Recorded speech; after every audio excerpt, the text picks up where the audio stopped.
मैंने कल भी कहा कि चाणक्य और आर्यभट्ट, विक्रमशिला और नालंदा की ज्ञान की भूमि बिहार, उसको चाल चरित्र चेहरा की बात करने वाली बीजेपी का पहला सौगात है, जहां कि मुख्यमंत्री के बारे में ये नहीं पता है कि वो कितनी पढ़ाई उन्होंने की है, जिसके बारे में ये नहीं पता है कि उनका चाल चरित्र चेहरा पर जो पहले दाग जो लगा हुआ है उस पर उन्होंने कोई सफाई, कोई टिप्पणी नहीं दी है।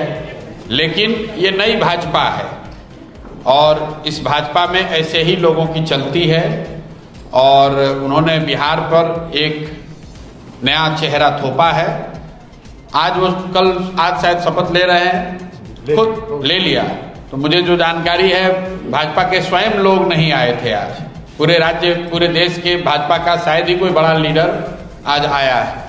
कोई भाजपा का मुख्यमंत्री, उप मुख्यमंत्री दूसरे राज्य से भी नहीं आया है। तो एक दिखाता है कि जैसे 202 का मैंडेट पिछले दरवाजे से लिया गया था, उसी तरीके से सम्राट चौधरी को भी पिछले दरवाजे से भाजपा वालों ने मुख्यमंत्री बनाया है, क्योंकि उनको मालूम है कि सम्राट चौधरी के नाम पर चुनाव नहीं हुआ है, चुनाव तो नीतीश कुमार के नाम पर हुआ और कहीं ना कहीं बिहार के लोगों के साथ धोखा हुआ। अगर नीतीश कुमार जी को 6 महीने के बाद हटाना ही था तो जनता को ये पहले बताना चाहिए था कि भाई नीतीश जी 6 महीने के बाद नहीं रहेंगे। तब तो आपने कहा 25 से 30 फिर से नीतीश, और वोट लेने के बाद आप किसी दूसरे व्यक्ति को बना रहे हैं। तो लोकतंत्र का तो तकाजा यही है कि उनको फिर से मैंडेट लेना चाहिए, लेकिन ये तो कभी होगा नहीं। खैर, वो शुरुआत कर रहे हैं। आने वाले समय में अब बिहार की जनता देखेगी कि वो कितना अच्छा काम करते हैं। हम लोग ये विश्वास है हम लोगों का कि बड़ी बड़ी जो बातें एनडीए ने करी है, 1 करोड़ नौकरी की, पलायन को रोकने की, हर प्रखंड में अच्छे विद्यालय बनाने की, ये सारी बातों को अब ये पूरा करें, वो अच्छा करें, बिहार की तरक्की हो। लेकिन जिस तरीके से सरकार बन रही है वो ना लोकतांत्रिक है, ना मर्यादा के अधीन है। अब लेकिन अभी जिसकी लाठी उसकी भैंस वाली बात है। दिल्ली में उनकी सरकार है, जैसे चाहे पैसा बांट के वोट ले लिया। अब चुने हुए मुख्यमंत्री को हटाकर अपने किसी व्यक्ति को बना लिया।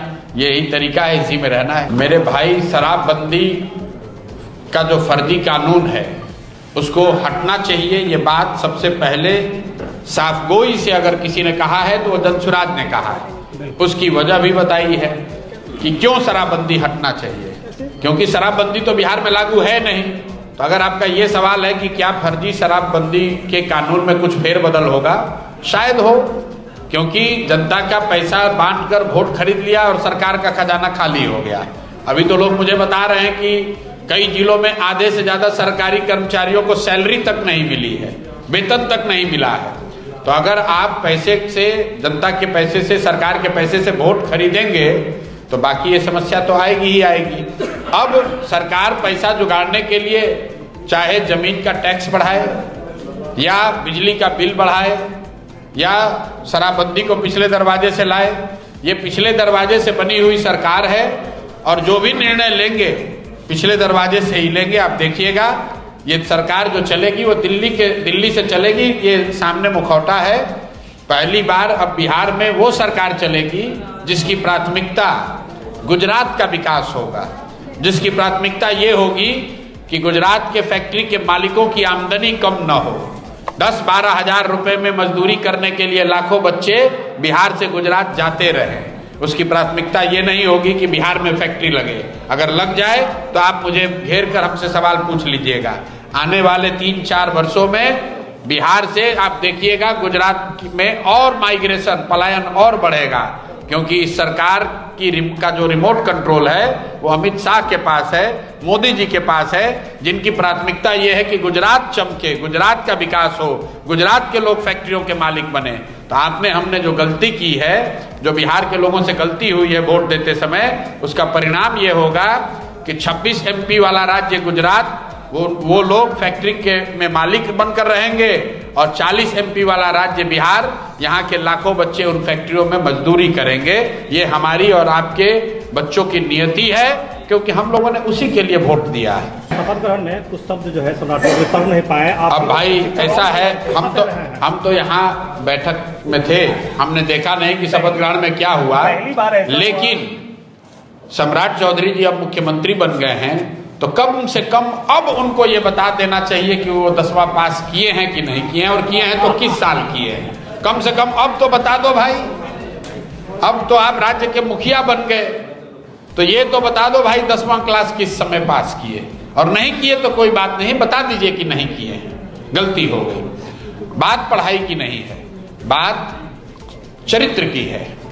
बहुत बड़े बड़े नेता हुए हैं, कामराज हैं, वो उनकी कोई स्कूली शिक्षा नहीं थी, लेकिन इस बात गलती फर्जी सर्टिफिकेट लगाना, ये दावा करना जो आप नहीं हैं वो गलत है। अगर आप कोई सिपाही का एग्जाम देंगे, उसमें अपने शिक्षा का कोई गलत प्रमाण पत्र लगा दें या दावा कर दें, आपको नौकरी से बर्खास्त कर दिया जाएगा। लेकिन इस राज्य का मुखिया वो कह रहा है हमने डिलीट किया है अमेरिका के किसी यूनिवर्सिटी से, लेकिन वो ये नहीं बताना चाहता है कि वो 10वीं पास कब किया। तो सब यहाँ बिहार के प्रकांड पढ़े लिखे विद्वान लोग हैं, वो तय कर लें, और बात उसकी नहीं है। खैर अब 7वीं पढ़े हो 9 पढ़े हो, उन्होंने अपने एफिडेविट में जो लिखा वही बात प्रेस में चल रही है। अब उनको क्लियर करना चाहिए, नहीं भी करें तो अल्टीमेटली सरस्वती की कृपा आप पर अगर नहीं है तो कुछ भी दावा कर लीजिएगा, काम कीजिएगा तो दिखेगा ही। तो आप खुद ही बता रहे हैं कि शपथ ले रहे थे तो नहीं पढ़ पाए, अब हम जानते नहीं है पढ़ पाए या नहीं, लेकिन मुख्यमंत्री के तौर पर जब कार्य को संपादित करेंगे तो लोगों को समझ में आएगा कि कितनी विद्वता कितनी समझदारी उनकी है, वो दिखेगा। अब तो उनको जिम्मेवारी मिली गई है राज्य की।